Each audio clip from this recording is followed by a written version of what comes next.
বিসমিল্লাহির রহমানির রহিম।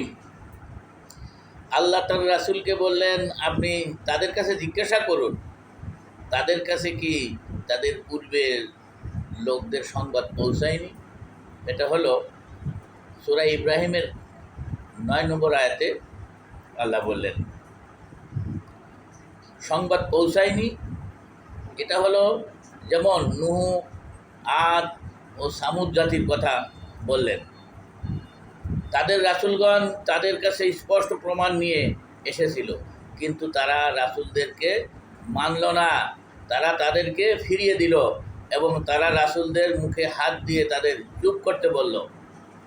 আর কাফেররা বলল, তোমরা যা নিয়ে এসেছো, মানে তোমরা যে ওহী নিয়ে এসেছো, আমরা তা অস্বীকার করলাম। উদ্যত, তোমরা আমাদের যে বিষয়ে দাওয়াত দিচ্ছ সে বিষয়ে আমাদের ঘোর সন্দেহ করছি।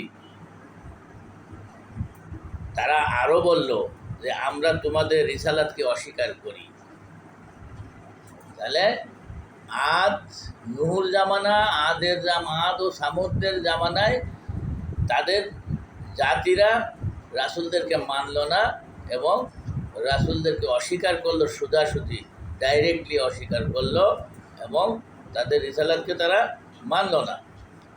সূরা ইব্রাহিমের 10 নম্বর আয়াতে আল্লাহ বললেন, তখন রসুলগণ তখন বললেন, আল্লাহর ব্যাপারে তোমরা কেমনে সন্দেহ করছো? তিনি আসমান ও জমিন সৃষ্টিকর্তা, তিনি আসমান জমিন সৃষ্টি করছে, তোমাদের সৃষ্টি করছে, তোমরা কেমনে তাকে অস্বীকার করছো? তার ব্যাপারে তিনি তোমাদের ডাকেন, তিনি তোমাদের পাপ ক্ষমা করেন এবং তিনি একটা নির্দিষ্ট সময় পর্যন্ত তোমাদের অবকাশ দেন। তখন সেই জাতির কাফেররা বলল, তোমরা তো আমাদের মতোই মানুষ, আমরা তোমাদের রাসূল হিসাবে মানি না। তোমরা আমাদের পিতৃপুরুষরা যা ইবাদত করত তার থেকে ফিরাইতে চাইছো? তারা সোজাসুজি বলল, তোমরা তো আমাদের মতো মানুষ, সো তোমাদেরকে আল্লাহ পাঠায়নি, আমরা তোমাদেরকে মানি না। 11 নম্বর আয়াতে, সূরা ইব্রাহিমের 11 নম্বর আয়াতে রাসূলরা তাদেরকে আরও বললেন, আমরা তো অবশ্যই তোমাদের মতো মানুষ, কিন্তু আল্লাহ তার বান্দাদের মধ্য থেকে যাদেরকে ইচ্ছা করে তাদেরকে নিয়ামত দান করেন, অনুগ্রহ দান করে রাসূল বানান। আর আল্লাহর অনুমতি ছাড়া প্রমাণ নিয়ে আসার সাধ্য কি আমাদের আছে? আমাদের কোনো সাধ্য নাই আল্লাহর অনুমতি ছাড়া। আর কেবল আল্লাহর উপরই মুমিনদের ভরসা করা উচিত। তোমরা আল্লাহর উপর ভরসা করো, আল্লাহকেই মানো, আল্লাহর উপর ভরসা করে থাকো, ঈমান আনো।